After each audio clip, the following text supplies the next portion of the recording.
All right, let's get going. Hello, everyone. Welcome to episode 31 of This Week is Live. I'm your host, Raymond Flotat from mxdwn.com. That's Mixdown. Thanks for joining us. So glad to see you well. It's been a few weeks. There's been a lot going on, events, stuff, happenings. Particularly, me and our games editor, Zach Dalton, were out at what's called Summer Game Fest. We're going to get back to that a lot just a little bit later. But also, there was some family time, trips back east for me. There were other things going on, so been all over the place. And of course, the world keeps spinning. All kinds of stuff still happening out there in the world. And so then us being off the air for a few weeks, there was a ton of stuff that happened. Probably could sit here for the next 5 hours recapping headlines, but we're trying to narrow this down as much as possible for the sake of brevity. So let's get right into it. And of course, no news broadcast would be complete without the unfortunate telling of violence and death. So over the weekend, on June 17th, a long running and somewhat famed electronic music festival known as Beyond Wonderland, this one taking place in Washington State at the Gorge, the famed Gorge Amphitheater, really beautiful, amphitheater that's kind of outside in a ridge. And essentially, this is an electronic music or EDM festival. And so it's a kind of poster or bill that if you looked at as far as a festival lineup, that it's just a long list of names kind of all listed alphabetically, the typical kind of rock pop fest of hierarchical nature where you're seeing, the most important bands showed up at the top of the list. That's not really how EDM festivals do it. And Beyond Wonderland is one of many across this country and been around for a good long time. So tragically, on Saturday, June 17th, after a slew of, electronic music acts had already played, KX5, which is Cascade and Deadmau5, Nightmare, Dylan Francis, and many, many more, a person basically opened fire at the campground with a loaded weapon. The reasons why, exactly why this was done, not entirely known at this point. All that's really known about the alleged shooter being named James M. Kelly, was that he apparently at around 8:20 p.m. allegedly pulled out a gun and just opened fire towards the direction of the campground, and as a result of which, two attendees of the festival were shot and killed. Three other people were injured. The folks that were unfortunately murdered were Brandy Escamilla and Jocelyn Summer Ruiz, who were also and tragically engaged to be married. One of the other victims that was not killed but was shot was named Lily Luxick, who was injured and allegedly was there along with the alleged shooter James M. Kelly. Now, this provoked a little bit of a confusion at the festival, and various statements were kind of made. And then the next morning, the festival announced via Twitter that the entire thing was basically just canceled. So Sunday, the second day of the festival, was canceled. This followed what was an incredibly bloody and violent day in the United States at the hands of gun violence. Now, for those of you who are paying attention, those of you who care or have concerns about it, this is the kind of thing that is forever a deadlock in this country. We have a two-party divided political system, conservatives, and liberals, Republicans and Democrats, and a divided Congress and a divided Senate. And in our country, massive change regarding things such as gun violence or guns in general or gun protections or security measures can't be drafted on a federal level without overwhelming bipartisan support. And of course, the conservative movement of our country is no fan of gun restrictions, right? The Second Amendment being a big critical part of our Bill of Rights and the Constitution, there's a certain percentage of this country that is totally unwilling to be rid of their guns.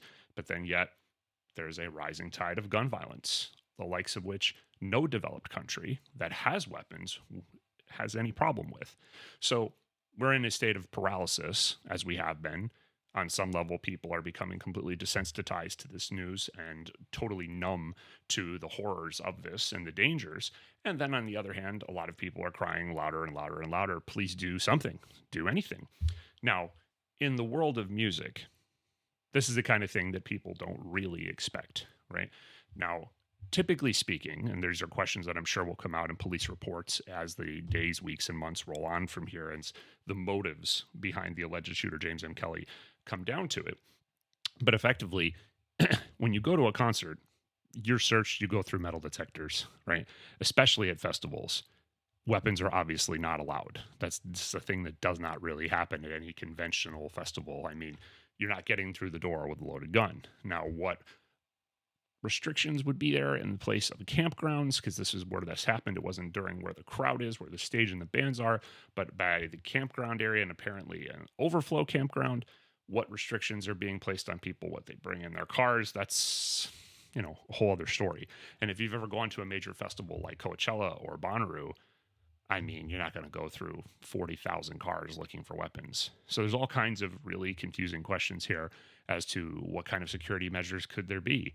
How could you prevent something like this from happening? And how could you make sure that it doesn't happen again? But as I was talking with our music editor here at Mixdown, Cassandra, just the other night about all this, one thing is very clear to me, that it's all well and good in a world, in a somewhat post-COVID reality, that we have a situation where, you're going to shows and you're like taking the risk of viral exposure, and, a time when a lot of people died and there's a difficult and weird kind of virus going around. That's one thing. And it's also another thing, in a time of like screaming inflation, to have a situation where you're spending who knows how much money to be able to even be at an event like that, right? Like, shows don't cost $5 anymore, much less festivals, which are in the several of hundreds of dollars range. So it's not like you can go to a show for $5 and then get some food for $5. I mean, there's not really a show you can go to for less than $50 a ticket. Festivals cost several hundred. You think gas, food is incredibly expensive. Maybe you're buying merchandise. I mean, there's no way you're getting it done for less than $100. Doesn't matter who you are. Doesn't mean even if you're not doing a VIP experience. So it's all well and good to go through all of that, to take those risks, to be around a ton of people, and the notion of catharsis, right? Rage, celebration, joy. That calculus changes for people when there's the thought that they might get killed. So I'm sure there's a lot more information that's going to come out. Obviously, the Beyond Wonderland people had nothing to do with any of these things that happened, and certainly that blame doesn't lay at their feet. But this is going to prompt some very awkward and comfortable questions about what comes forward and what kind of security measures can be taken to ensure people still feel comfortable enough to spend that money to come to these events. Elsewhere, in the world of movies, the big movie that came out this week, and this has been a big summer filled with, big movies after several years of basically no movies coming out. But The Flash had opened. Okay. Now this is the Ezra Miller led, had, basically long talked about, long delayed solo movie for The Flash. It was a part of the Justice League, the movie that, originally Zack Snyder and then Joss Whedon finished, came out several years ago.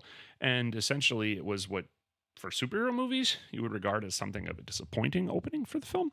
Now, to be clear, in the world of movies, to be able to be number one in the box office is a big deal, right? Like, it's not a simple thing to get this far ahead in the polls to be able to bring in these kind of numbers. But movies like this are super expensive.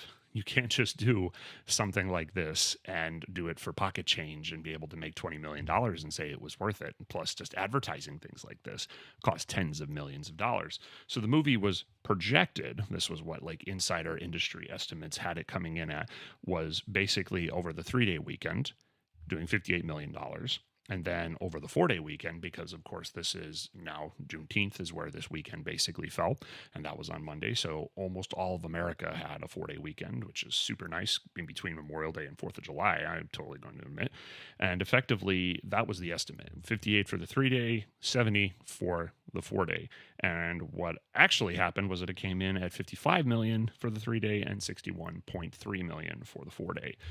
Now, a lot of superhero movies in the last few years are coming in at 80, 90, 100 million plus. It depends on the movie. And of course, this movie coming out to rave reviews. People really like it. It's another one of those multiverse things. And it also includes a return from Michael Keaton to play Batman after 30 years of not playing the character, which is probably worth it enough to see the movie because Michael Keaton's so great.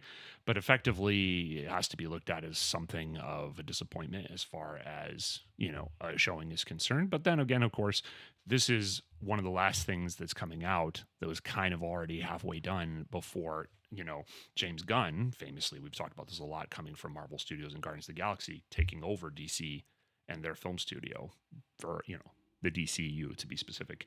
And so this isn't really one of his films, his projects, the beginning of that real continuity. A lot is going to come in that respect. But Elsewhere, as the box office has been happening, of course, Elemental, Across the Spider-Verse, The Little Mermaid, and Guardians of the Galaxy Volume 3 are all holding very strong in a very crowded summer, still doing really good numbers. And so that means people are starting to go back out to theaters. And of course, that's the horror story for the movie industry coast to coast, is that theaters everywhere can barely get anybody in, which is obviously coming off the pandemic, the ready availability of home streaming and on-demand content, but people most likely just being scared. Right? Like, who wouldn't be in the face of the pandemic and the things that have happened? Maybe they just don't feel comfortable being in that situation, being in large, crowded rooms with lots of other people. Elsewhere in the world of movies, Jonathan Majors. Now, we talked to you a little bit about this in the past. Jonathan Majors had basically had to appear in court on Tuesday, June 20th. Okay.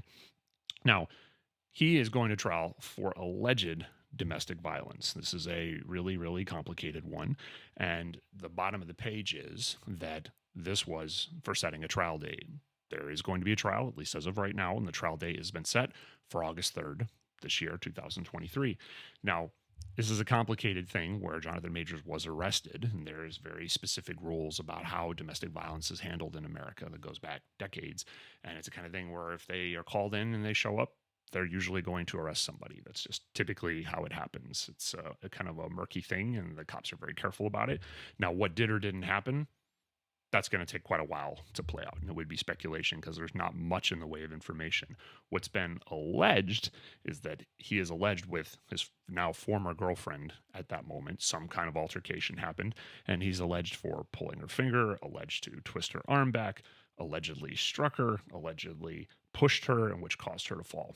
Now, Jonathan Majors' defense attorney, Priya Chaudhry, has issued various pieces of information that they are claiming comes from the woman in question that was a part of this alleged altercation, and effectively seems to, kind of try to hint at that, the text messages coming from this person, this unnamed person, the former girlfriend, that they're taking the responsibility. Whether that's true or not, that's going to play out in court. We'll see. But one thing that is true, Chaudhry, in this trial setting of dates here, that just happened on Tuesday, basically indicated the following, quote, "We strongly requested the district attorney dismiss all charges against Mr. Majors immediately and initiate proceedings against Ms. Redacted, whatever her name is, holding her accountable for her crimes," end quote. Now, this is obviously critical because Jonathan Majors was basically tapped to become the arch villain of the new set of movies that is the Marvel Cinematic Universe, leading to one of the big Avengers movies coming up, Avengers: The Kang Dynasty. And effectively, he was the villain in Ant-Man and the Wasp: Quantumania, which came out earlier this year, he was great in it, but was a super weak movie for all points and purposes are concerned. And essentially, this was supposed to become like the running thread of all of Marvel's projects. He already had filmed a bunch of scenes to reprise the character Kang in, Loki season 2, which is coming out this summer, and was in Creed 3, and before that, a couple of years ago, was a part of the successful HBO show Lovecraft Country. And effectively, whether that will have any impact on his ability to be in these movies, or whether the studios will have a problem with that, will probably be a large part of what shakes out in this trial, because nobody in this climate has any appetite for being attached to someone who has questionable things that he or she may allegedly be guilty of. So we'll see. We'll keep you posted on that as the days and weeks roll on, as various bits and information kind of come forward. But it's going to be one of those very murky kinds of situations until probably the very last minute. Elsewhere in the world of TV, The Idol, which is the much talked about and super controversial show starring The Weeknd, Abel Tesfaye, and Lily Rose Depp. Basically, it had its first week, and its ratings came out and did 913,000 viewers. Now, that is certainly nothing to sneeze at, but you have to ask yourself, is that a massive number? A lot of people are kind of already speculating at the demise of the show, or the HBO cutting the cord on it and aborting, putting through, since there's been so much talk about problems in production, the content going too far, then bringing in a different director to ultimately, redirect it into, I don't want to say safer format, but something, more palatable. And essentially, it's a little bit early to kind of speculate on all that. There's a lot of HBO shows, and The Last of Us was a great example of this, that start at a certain place and then grow progressively. through the season. HBO is kind of a powerhouse for original content, especially in the form of serial television.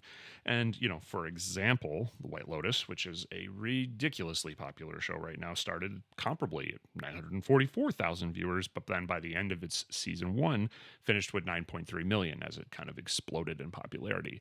And at the end of the day, when it comes to television, I'm not telling anyone here who's watching or listening to this show anything that they don't know. Ratings are everything when it comes to TV. If the numbers come around, the show will continue. That's really all there is to it. If it's popular, they'll keep putting it on the air. Simple as that. Now, elsewhere in the world of TV, and also about HBO again, interestingly and kind of bizarrely, given the climate of things. So everyone in the world is getting used to the fact that like streaming and on-demand content has kind of become king. Terrestrial cable television, which used to be the only way to watch TV in the 80s and the 90s, slowly becoming not the way people do things. People get the networks, the platforms they like, and then they watch everything they can there, and maybe that's all they do. Some people maybe get all of them, but most people don't. Most people have one or two, at least most people I know. Essentially, there's been kind of a big line where various players are getting in this arena. Disney, right? HBO, to some extent, Paramount, ultimately all these different players. There's even an MGM Plus, apparently. This was news to me as a few weeks ago coming from our TV department. But HBO made a big deal about HBO Go, HBO Now, HBO Max, and now Max as they're part of their whole Max Discovery platform. And essentially, one of the things that was curious as they started like their fire sale of content and properties and show cancellations in the wake of the merger and trying to, save money and trying to basically reduce their overhead for what they're doing, they had basically announced that some of their like really great shows like The Nevers and even more prominently Westworld were being kind of licensed off to like fast mobile networks like, Tubi and, Roku. And they didn't even care if they're on their platform. I mean, shows that they spent a lot of money making, and they just seemed to think it was more lucrative to have them be over there than to broadcast them or make them available themselves, which is just bizarre. But apparently, the notion of them being a part of that forward tier of the big platforms trying to compete for everybody's streaming dollars might be starting to erode as far as Deadline is reporting. And so far, the Warner Brothers, the parent company, and HBO haven't really formally commented, but Deadline is reporting that they are in negotiations with Netflix to perhaps license many of their shows, some of their shows, and at least the show, the really great show, by the way, Insecure, to be moved over to that platform, at least temporarily, which is super, super surprising if they're trying to be the de facto place that people can come and spend money on streaming content. It's interesting to think that they'd be willing to license some of their best shows over to other platforms. Then also, and I'm going to fully admit I am doing this story for my parents because I know they're big, big fans of the show. Pat Sajak, who has been for 41 years the host of Wheel of Fortune, and that is a holy crap long time. If you haven't seen it, if you're younger and you're not aware of this, show's been around forever, since the 80s, and contestants, it's a game show, basically go and spin this wheel, and then they get a dollar amount, and then they have to try to guess a word puzzle and try to guess letters and to try to figure out what the words are that the word puzzle has, and they try to win cash and prizes. And it's been very, very popular for a long time. He's hosted the show along Vanna White, who was very famous in the late 80s, early 90s. And essentially, he is going to retire the end of this upcoming 2023-2024 season. And then will probably spend about 3 years as a consultant on the show after he wraps up his time. He didn't have much to say in terms of why. He said more statements, information will come, but kind of a noble and enviable thing that, basically did a great job doing this show for a long time. And think what you will, not everyone's for game shows, that's for sure. But a lot of people love that show for a long, long time, and basically nobly handled running that show and being the face of that show for a super, super long time. So kudos to Pat Sajak, wherever you are. And then we're going to end off here as we kind of shift into talking about Summer Game Fest, what I'm going to lackingly call Games Week. Now, we've talked about in the past how there was E3, the Electronic Entertainment Industry Expo, which was kind of the heartbeat of the game industry for a very long time. Video games were all centered around that as the point, the pinnacle point, where everything would get announced every year. And E3 basically had been 20, 30 years after splitting off from CES, become kind of the de facto place for exciting announcements and basically, a hands-on experience with stuff that often wouldn't come out for years in advance. Now, E3 was meant to be something that wasn't meant for consumers. It was meant to be for video game industry people. You either had to work for a game company or work in retail or work in some respect that mattered or be press. And it was, if you were a fan of video games at all, just the best thing that ever happened. It was amazing for a long time. Now, as that became a big part of what the video game industry was, then effectively it became just more and more famous, kind of became like Coachella or South by Southwest. It just started to attract more and more people and more attention, and essentially became this big thing. And then of course the big game company makers, which were, you know, your Sony and for PlayStation and Microsoft for Xbox and Nintendo, started having press conferences. For a while Bethesda did too, and now they're a part of Xbox, but that's a whole other story. But effectively they would have these like press conferences where leading up to E3, they would have their big events and they would essentially announce whatever cool, really exciting stuff they had to announce to tease for the future of what video games were going to be. Try to get ahead of the market, to try to like really push everyone's attention, to capture that media interest and to build buzz for the titles. And I mean, and it was super effective for a long time. Now, we've talked about it on the show. Unfortunately, little by little, E3, who knows why, behind the scenes, started having trouble attracting some of the bigger AAA companies and even some of the lesser companies, and one by one they started to pair off. Sony was probably the first major one. Electronic Arts followed, and then before you knew it, when it came time for the pandemic, things were put off for a while for obvious reasons during the pandemic. But then also, by the time they tried to come back this year, and they were planning to come back in full force, every major game distributor said, we're not going. And so the whole thing got canceled. Now, in the sidelines here, Jeff Keighley, who is a long time ago, was a host at, you know, G4 Tech TV and became famous, you know, decades ago. And the proliferation of that when it was all part of regular cable network broadband availability back in the mid 2000s, he's kind of still been out there in the game, a bigger name and personality and pundit, and someone who's just a big evangelist for the game industry. And he, for a long time, worked with E3, and then he split off to start his own thing, which was kind of called Summer Game Fest, or Summer Game Fest Day of the Devs. And this was meant to be kind of his own approach at broadcasting. Now, Jeff Keighley, quite famously, and we talked about this back in December, is also the architect of what is known as the Game Awards, which is just a brilliant idea to bring an Oscars or Emmys or Grammys style event to the world of games and a massive worldwide audience. And basically the Game Awards gives out awards, but then also has, you know, tons of trailers, exclusive releases of footage of things to come. It's just a really gnarly show, and it's just smart for the world of video games. Well, as was last year, this year there was a Summer Game Fest planned, and while no one from Summer Game Fest nor Jeff Keighley would say this is meant to replace E3, it basically was taking place right where E3 would have happened, and of course E3 didn't happen. So what happened is all these major game companies still did their big showcases, panels, conference. PlayStation did theirs several weeks ago. We talked about some of the stuff that came from that. The biggest thing there was mentioned was Spider-Man 2, which of course is a lot of people who are Sony PlayStation owners are really big fans of. And then, of course, Nintendo, Xbox, Ubisoft all had their own events. Nintendo basically, you know, Nintendo Direct announced Super Mario Brothers Wonder, Super Mario RPG, and then a Metal Gear Solid Master Collection, collecting all the Metal Gear games that were ever made. Xbox had Cyberpunk 2077, Phantom Liberty, the expansion from Cyberpunk 2077, and then they spent a lot of time talking about Starfield Direct, which we'll see if that's going to live up to the hype. They said it's kind of muttering things like best RPG ever, maybe. I don't know. That's their words, not our characterization. Ubisoft Forward had the Prince of Persia: The Lost Crown, and then Assassin's Creed Mirage, and then Star Wars Outlaws.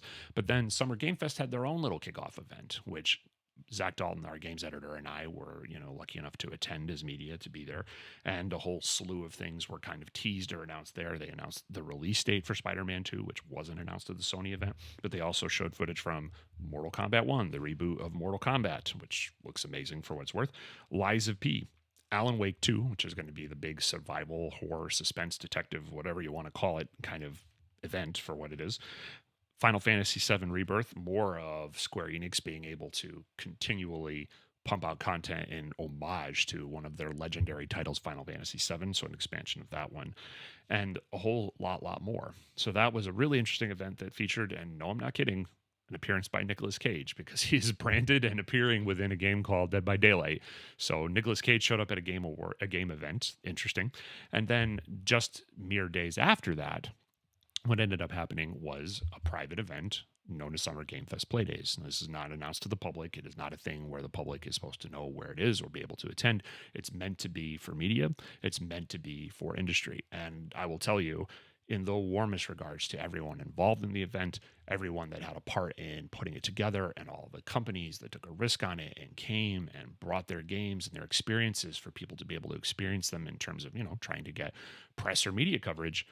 Really wonderful, wonderful job. I mean, such an amazing, amazing thing. It may not have the gigantic stature that E3 had when it was inside the giant LA convention center. It may not have been to that extent of a size of a thing, but as far as what you'd want that experience to be, it was wonderful. And everyone was super cool. Everyone was super friendly. Everyone was super helpful. There were great games everywhere you looked. And Zach Dalton, our games editor, and I basically spent 2 days straight just running from title to title to title, trying to experience everything that we could. And of course, we did a bunch of interviews. I did 6 interviews over the course of the 2 days that we were there. And everything from Alan Wake 2, which we mentioned, to the Wizards of the Coast was there with Magic the Gathering, because they have their big expansion for Lord of the Rings that they're putting out, that's actually coming out maybe about 5.5 hours from now, depending on which stores are actually open when it comes to selling, collectible card games. So we did interviews with a slew of different people, including some of the people from Mortal Kombat 1, MK1, some of the people behind Oxenfree 2, some of the people behind I Am 8-Bit, some of the people behind Alan Wake 2, and more. It was just a wonderful, wonderful, wonderful time. I'll say for my part, as we were going through, and you have to imagine that this is kind of an environment where there are like pods set up. There are little areas where people have the ability to demo games or experiencing them, or they're maybe set up in a theater style format. Some of these, press, publicists that are setting up these interactions even go so far as to make it so that you can capture footage if you want to do things like put things up on YouTube, or if you want to put it up on Twitch. And then effectively they give you like a thumb drive so you have that content. And, some of these places, there's even just free food shoved in your face, which is really wonderful and just a nice kind of perk, a part of being there. But really what's most important is that everybody was just really, really nice. You're able to go around, you're able to talk to developers, you're able to basically ask them questions about how things work. And then they tried to their best to show you what they have and why it's good. And everyone was super amiable and helpful in terms of doing that all the way through. Now, Zach Dalton, our games editor, will tell you that he thought Mortal Kombat 1 was the most impressive thing that we saw over the 2 days. And certainly it looks awesome. It's, I described it at that point as a gorgeous ballet of violence, and that's about the size of it. I mean, it's a very, very violent game, because Mortal Kombat always is. But it was really, really cool, and it was really, really fun to see. But at the same time, also Alan Wake 2 is there, and it is just gorgeous. For my money, I didn't entirely love what little I did hear of the voice acting that was in the game, and that maybe that's not dialed in yet. But as far as the experience of the game, the look of it, the breadth of it, I mean, I talked with the developers, and there's going to be an interview we'll be publishing soon with some of the people from the game. But effectively, it feels like an endless open world, but it's totally not. And it does such a good job of plopping you in that moment, in that experience, that it feels like it's endless, even though it's totally not. There's certainly your own degree of a rail of a, over the shoulder kind of Resident Evil 4 type experience, where there's only certain ways you can go, but it feels like an endless forest, lake, swamp, everything that's happening, weird, upside down, nightmare world, whatever you want to call it. Looks really, really great. But for my money, the coolest thing that I saw, and this was kind of one of those just expectations leading to reality kind of things, was the sequel Oxenfree 2, which Netflix is now a part of putting out. And we interviewed the, writer and the lead developer at the game as well. We spoke with them a bunch about it, and it just looks really, really fun. Oxenfree, if you're not familiar with the first one, was kind of a choose your own adventure type game, kind of in the mold of Life is Strange, where it's a lot about story and not really anything to do with fighting or action. The first game had a big element of the supernatural, and the main character, Alex, was essentially able to tap into ghosts using a radio, and then all these bizarre and scary things would happen, portents of things that could happen, terrible things that did happen. Really fascinating story, really fun game, where you were loosely kind of directing where things would end up at the end of the game, right? In terms of some permutation of where the story would end up by the choices that you make. So this is the sequel that is in the same mythos, same general area. The developer and the writer were not really going to indicate whether the exact same island you would go to it like you were in the first game. It seems to be a different island, but effectively does not feature the same characters. And this time, instead of being teenagers, it's characters that are in their late 20s, early 30s. And, one of the characters in the game basically constantly was complaining about how couldn't walk so much because his hip hurt him. And that obviously makes sense if you're talking about a 30-year-old versus a 15-year-old. That is possible for a 30-year-old, not generally common for a 15-year-old.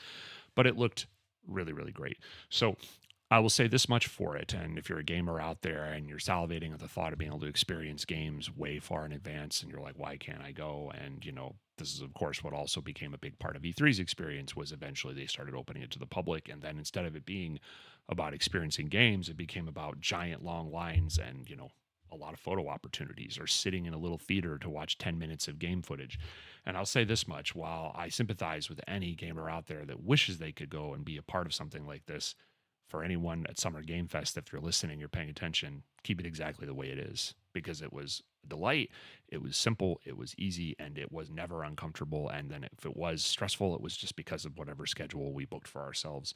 You were able to go and interact with these wonderful creators and to basically see these amazing things. And I mean, look, video games, even if you're an indie studio, are not freaking cheap to make. A lot of time, a lot of people, a lot of money, a lot of work, a lot of writing, a lot of programming, a lot of QA testing. It is not a simple thing to do, and it is not a simple thing to be able to have something good enough that you can go and demonstrate it like this confidently and, have press people who can be catty and mean come away from it and essentially think, wow, this is really good. So I hope this event stays like this forever. Even though nobody from Summer Game Fest or Jeff Keighley is saying, hey, we're trying to be the new E3, I hope they do become the new E3. And I hope this is that formulation of it, because the game industry needs that. There needs to be a way for the people who are part of making these things in the media to be able to experience these things, to be able to have a centered focus point where everybody's all in one room and those ideas and those opportunities are all presenting themselves. It's the best thing imaginable. So kudos to Jeff Keighley and everyone that helped make this event a reality. It was bananas, but it was wonderful through and through and through. So we are back, and now this begins what is going to be a year and an avalanche of content. And very, very soon, I promise this time within the next week, we're going to have a kind of a fun vignette based on Kid Koala's basically new album / board game, Creatures of the Late Afternoon. And we're essentially going to have a session that involved people from our movies team and our music team, basically, and me all playing the game while listening to the album. It was fun. It was wild. It was silly. We had a lot of fun. So there's going to be something we're going to be posting up here, probably both on Twitch and our YouTube channels coming up. But then also there are numerous video interviews that I did at Summer Game Fest. For those of you that are gamer fans, that you're going to see a ton of content like that coming in the days ahead. Also, there's going to be footage from those things that we experienced on hand, things that we had not motion capture, we're doing motion capture, but capture footage of what we saw as far as gameplay. But then also our music department has a ton new interviews kind of being stacked up and things that will be coming, like what you've seen us have come up with Kid Koala or Kimbra and, all the different content that we've been posting there. So we are back, and this is just the beginning. So if you do not already, please follow us on Twitch, subscribe to us on YouTube. We thank you so much for engaging with this content wherever you do, whether it's here on Twitch, whether it's when you watch things on YouTube, when it comes up on YouTube after the fact, or whether it's one of the many social media platforms where we post it when we post this up into YouTube Shorts, or whether it's in Instagram and Instagram Reels or in Facebook or Twitter. We thank you so much for your attention and for engaging with us. Please tell your friends, keep coming back. We've got tons more, and of course, tons more happening, tons more stories, ton more fun stuff. And this is just the beginning of a lot of video content from Mixdown coming up over this year. The video talking about playing the game Creatures of the Late Afternoon, the Kid Koala album, is just the first of a lot of fun and different things that are going to be happening here. So, set your dials here. This is only the beginning. So, once again, thanks for joining us. We'll be back next week at the same time, Thursday, roughly 5:30 p.m. Pacific. We always try to get on there. Sometimes we're a little late, but we'll be back next Thursday. Please join us again. So glad to see you all.